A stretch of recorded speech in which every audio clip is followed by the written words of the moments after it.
shaken yet standing firm. This is Radio Cayman in the Cayman Islands.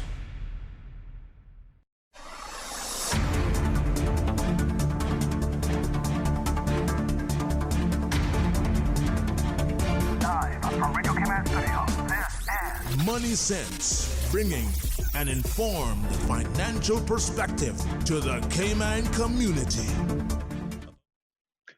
A very good morning and warm welcome once again to Money Sense. I'm Simon Caudry and I am joined this morning by my co-host Adam Newman. Adam, are you on the line this morning? That is a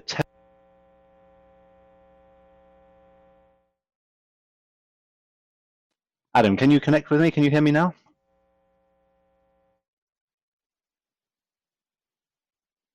We'll see if we can get Adam on the line. Neither of us, as you can probably tell, are in the studio this morning, but I want to assure you that we are dressed properly for radio, with the perfect attire of cravats and morning suit, as you would expect of us. Let me see if we can connect with Adam now this morning. Adam, can you hear me? Okay. Okay, well, we seem to still have some problems connecting with Adam, so let me give you a brief introduction to what the show this morning is going to be about. The purpose of today's show is to try and address the question, the challenge perhaps might be an interesting way of phrasing it, of inflation. In today's world, we have an unprecedented amount of stimulus activity from governments around the world. We have activity on the fiscal scene, and then we have central banks printing an incredible amount of money, buying an incredibly unusual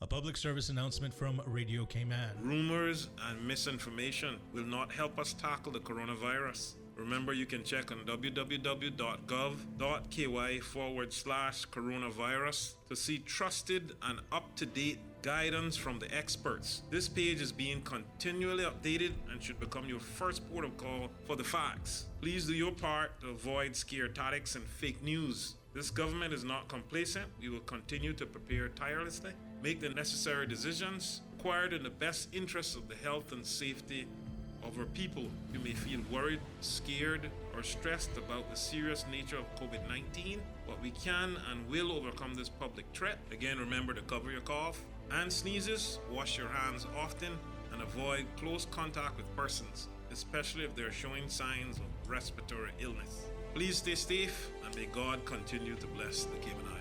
For the latest updates and information, please visit hsa.ky/public-health/coronavirus or gov.ky/coronavirus. Hello, Cayman. I'm Quincy Brown. Anybody else getting mixed up with all these new coronavirus terms? Me too. But guess what? I've watched the press conferences and I've read the press releases and I've seen all the social media posts. Look here, I can help you out. Social distancing. Well, that means you're to keep a distance of 3 to 6 feet away from the person next to you.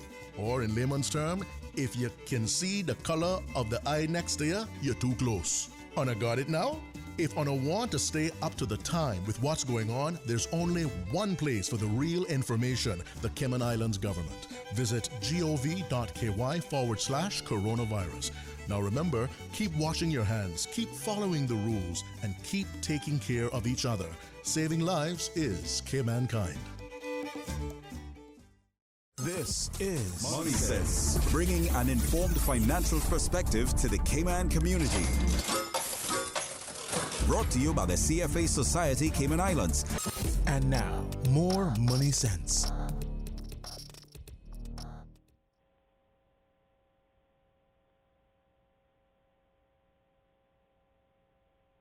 Those are the perils of none of us being able to be in the studio because of the social distancing and lockdown rules that we all operate under.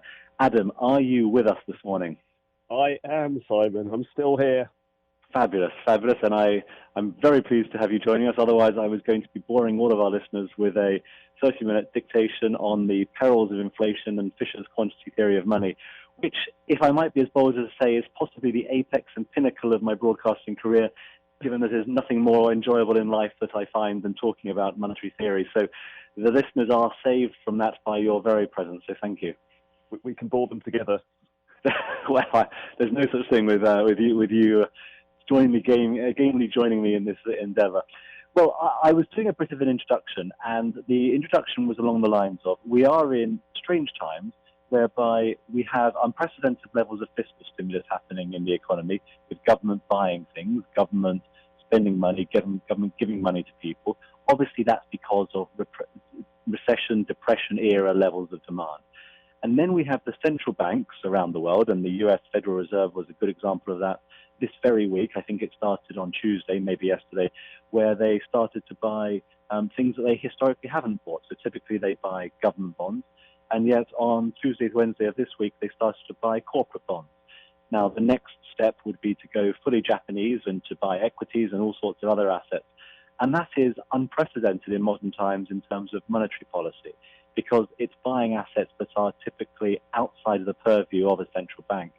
And the question is, if the Fed goes and does all these things, and we can go back to our basic economics in a short moment, but if the Fed goes and does all these things, does that not risk creating inflation?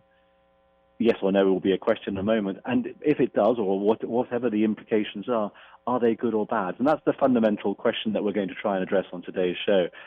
So, Adam, you're going to try and keep us on the straight and narrow and keep me distracted away from the geekish nature of monetary theory.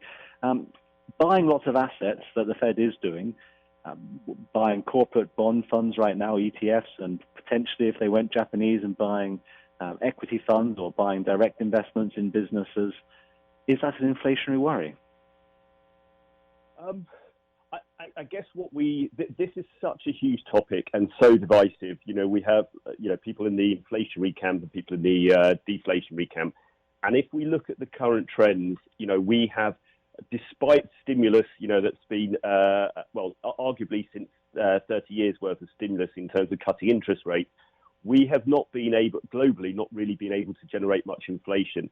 And that became more pronounced after 2008 crisis with, further injections of stimulus and actually falling levels of inflation. So kind of, if you look back in the last 10 years, you get and say, doing more of the same, will it lead to a different outcome? You'd probably argue no. So then we've got to ask: why didn't we get inflation in the last 10 years, and why might we this time be different? And I'd argue, so part of what drives inflation is it's not just the stimulus, it's not just the government buying and the Federal Reserve buying various assets.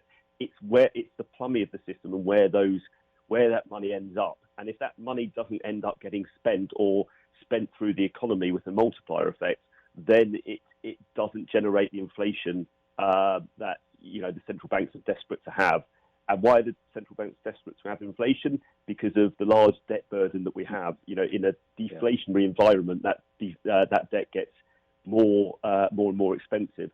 So yes, I am. So I'm going to get off the fence and say I'm in the inflationary camp. I think this time will be different, and I think it'll be different for a number of reasons. One is that I think the levels of stimulus that we're going to see are unprecedented already and will make 2008 look like child's play in terms of just the sheer size of and willingness of central banks around the world to inject stimulus. And the other thing is that I think we're entering a period, and you've probably seen, a lot of our listeners will have seen the news, a period of supply shocks, and we don't fully understand what those mean, but and how they're going to transmit through the economy. But this virus has essentially meant that some food goods are in short supply, or they're disrupted in terms of getting to market. So we've seen it in the US in terms of meat prices, which will ultimately feed meat prices and stuff here in Cayman. And I think that is a inflationary aspect that is was unanticipated and sort of unknowable in terms of its ultimate impact.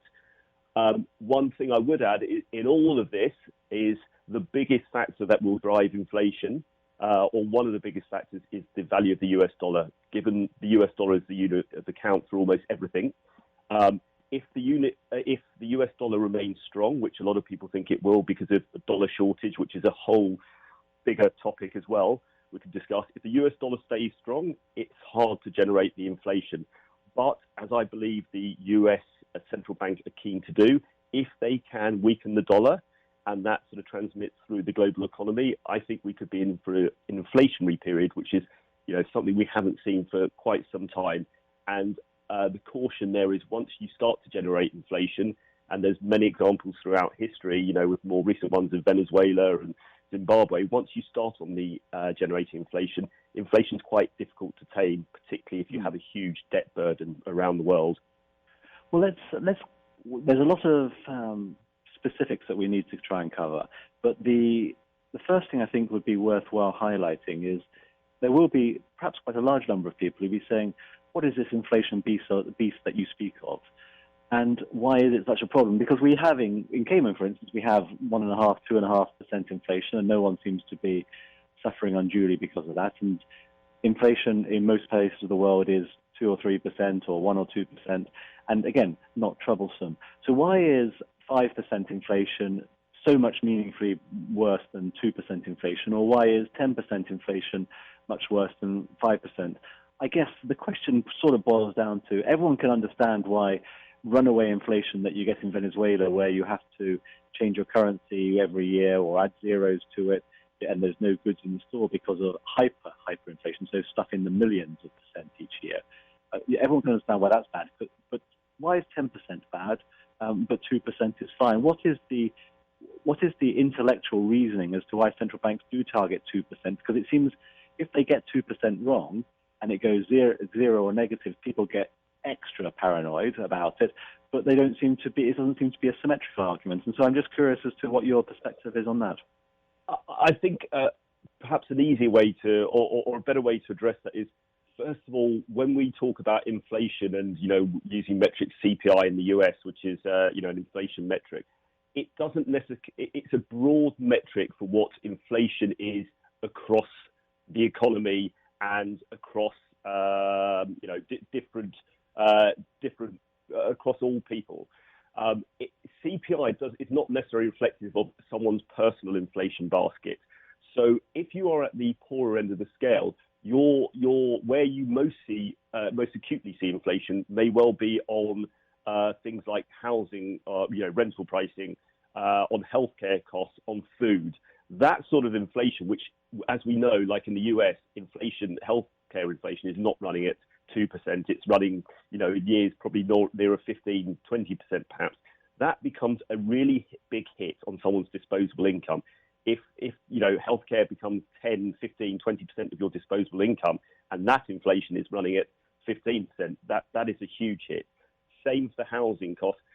Ironically, because we have low interest rates, it's actually stimulated housing to the point that housing has priced both rental and sale of housing, again, higher than inflation. So, rental prices are going up more than the 2% target that the central bank has. And now at that, we've got, we have food inflation, which again is going to be starting to run at clips much higher than 2%.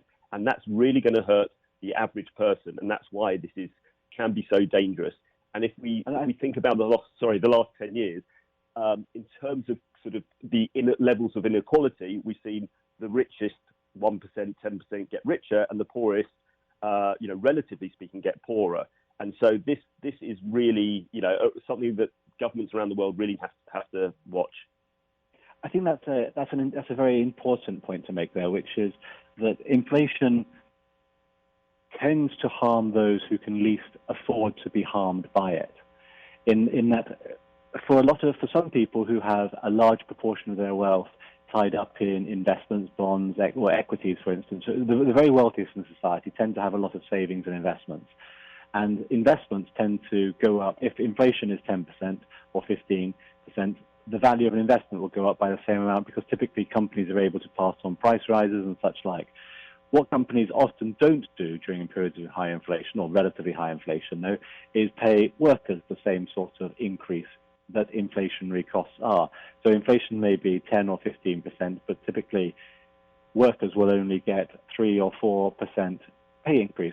And that means that they're seeing their cost of living go up substantially, but their affordability of those fast-moving baskets of goods hasn't gone up anywhere as much. And so what it causes is a widening poverty gap, I suppose, in that sense. That fundamentally is the crucial issue that we're debating here, which is if we don't put a lid on inflation, that is the risk to society, and that is the risk politically, economically, and societal, I suppose. Absolutely. I mean, 100%. And yeah, not only is it what wages have failed to keep up. Actually, if you use a metric which is sort of average wage growth, which also looks at not only headline wages but number of hours worked, all of that has essentially mean that people are, either working less, not out of choice, but because there aren't the jobs available, or doing lesser jobs, and so it's pulled down the average wage growth. So yes, you're right. On the wages side, that has failed to keep up with the inflation, the cost inflation that people are seeing.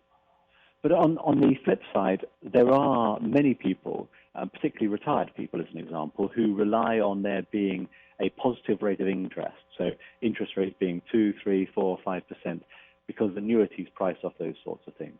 So in a scenario where we are now, where there is the risk of negative interest rates around the economy, that to a large proportion of perhaps some of the most vulnerable, pensioners being vulnerable in that sense, disinflation and the consequences thereof are really quite dangerous to those sorts of people. So you would actually want to have some inflation in order to help protect those people through positive interest rates, wouldn't you? Yes. The problem is the governments, so specifically look at interest rates, governments are likely, and we're seeing it and hearing it around the world, to cap interest rates.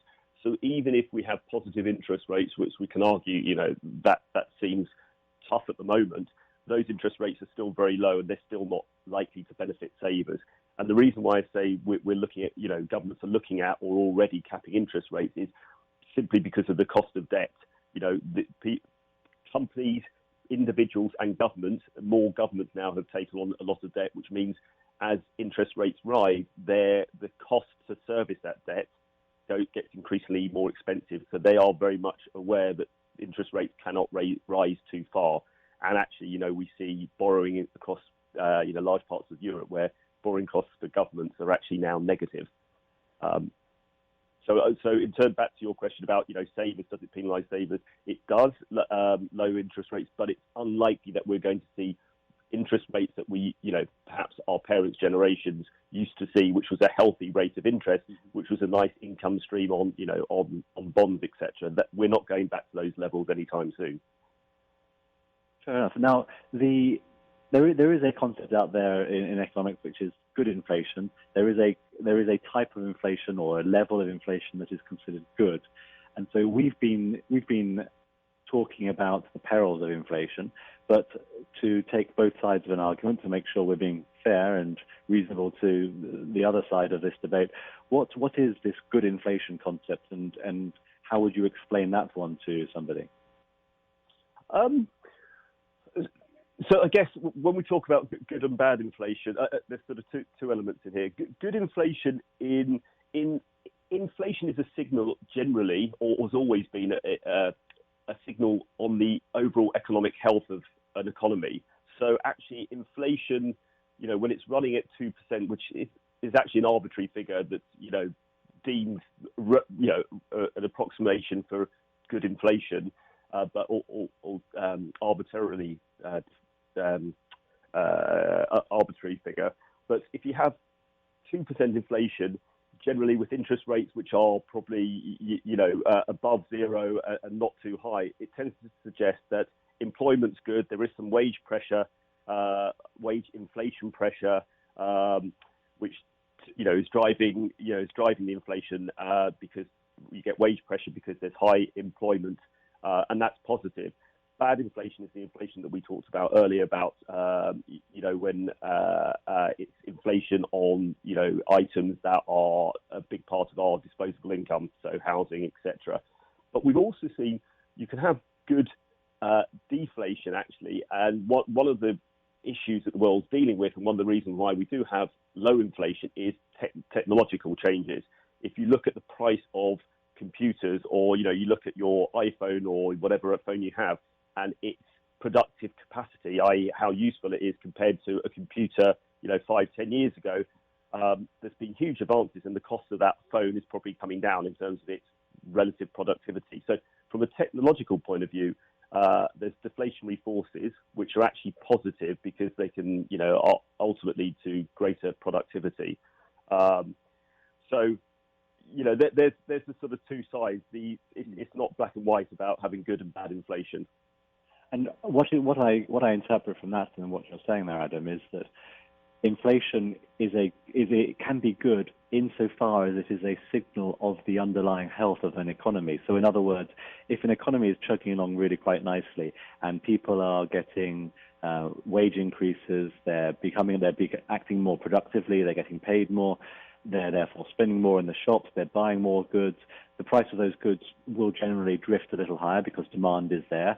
And as a result of that, you'll start to see this signal, which we call inflation, which is prices generally increasing by modest amounts, signaling an underlying robust economy. On the other hand, if you start to see prices fall in general across the board, that's presumably a signal of weak overall demand, and that's a signal of a badly performing economy.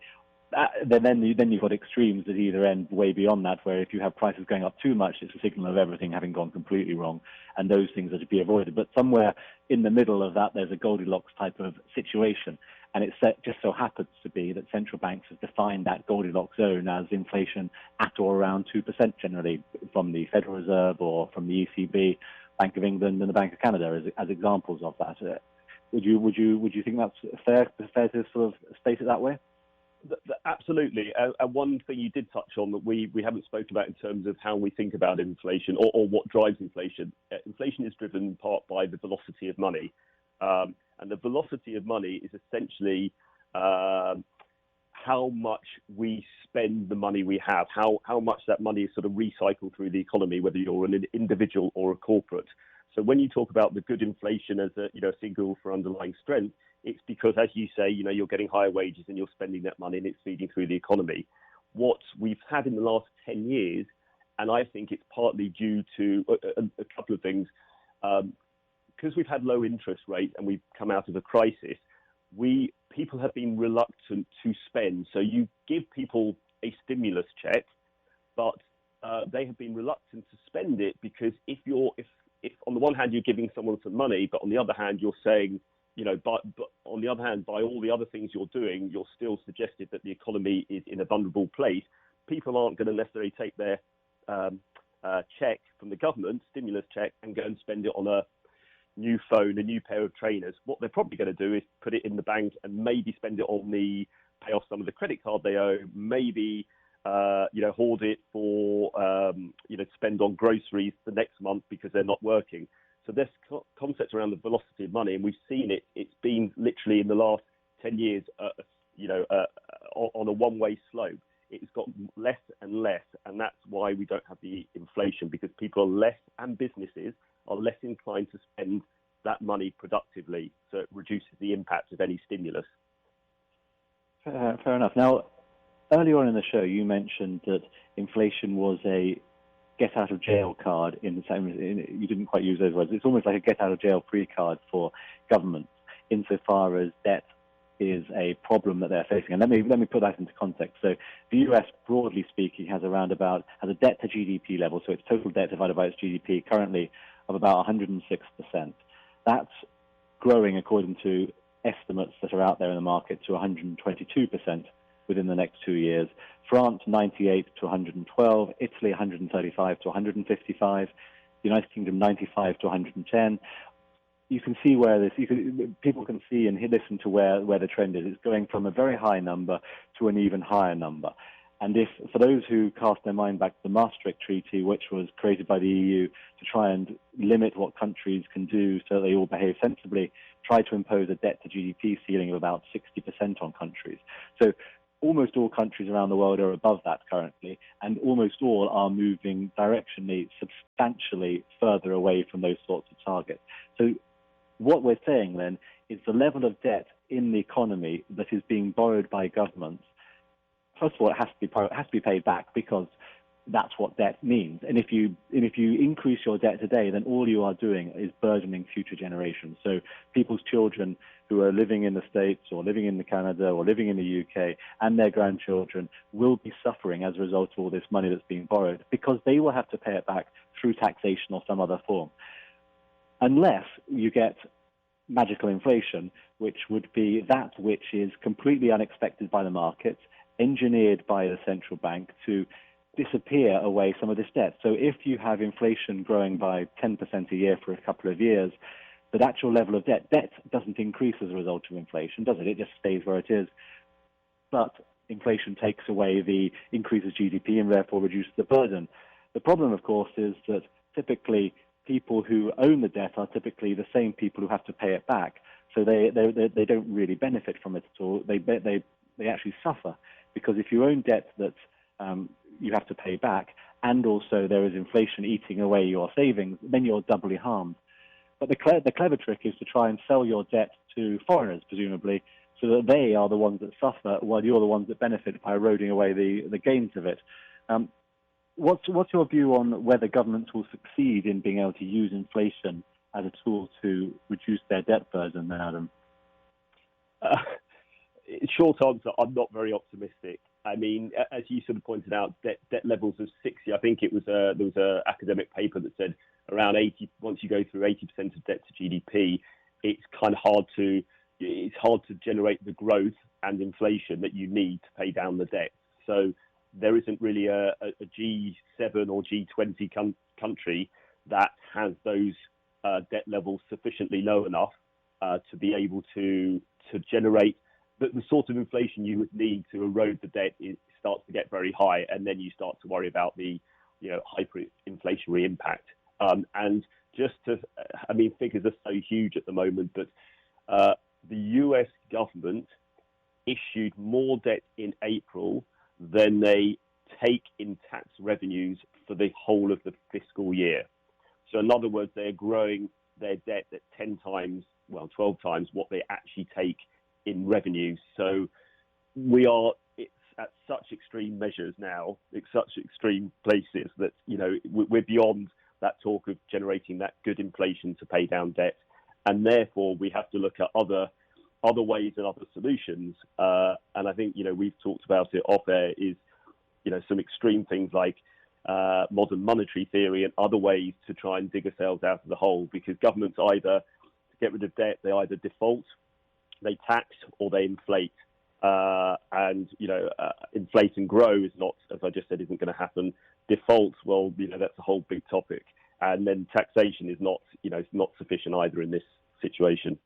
So, Adam, you've managed to lead us down an avenue with 1 minute left in the show, which is going to be scaring the bejesus out of people listening here, because you've said the options are default or potentially rampant inflation. But those are or substantially lower growth going forward. But those are real concerns that people should be aware of. If we don't find solutions to what is being done by some of the Western governments, well, actually not just Western, all governments around the world, there are going to be problems which future generations will suffer meaningfully from. And so there needs to be a healthy debate had about this problem, because it's real and it's coming around. It's coming straight towards us like that proverbial train through the tunnel. So, Adam, thank you very much as always for joining us on this slightly discombobulated show with the technical issues at the beginning. The wisdom and such like that you impart is always very valuable for me, and I'm sure for our listeners. So thank you, Adam. Thank you very much, Simon. Well, look, those of you who have joined us this morning, again, apologies for the technical issues at the top of the show, but thank you very much for joining us. I hope you've enjoyed this discussion. For those who might be wishing to seek a solution for insomnia or other disorders of that ilk, one of your hosts, that might be me, has an article coming out in a local paper talking about economic solutions or economic ideas to help Cayman recover. We'd love to have your feedback on that, and perhaps we could even do a show listening to and answering some questions that people have on that. Talking of which, don't forget that you can email us at moneysense@candw.ky or connect with us on social media via Twitter with the handle @MoneySenseRadio. That's all one word. Thank you once again to all of our listeners. Goodbye, and please do tune in again in 2 weeks' time.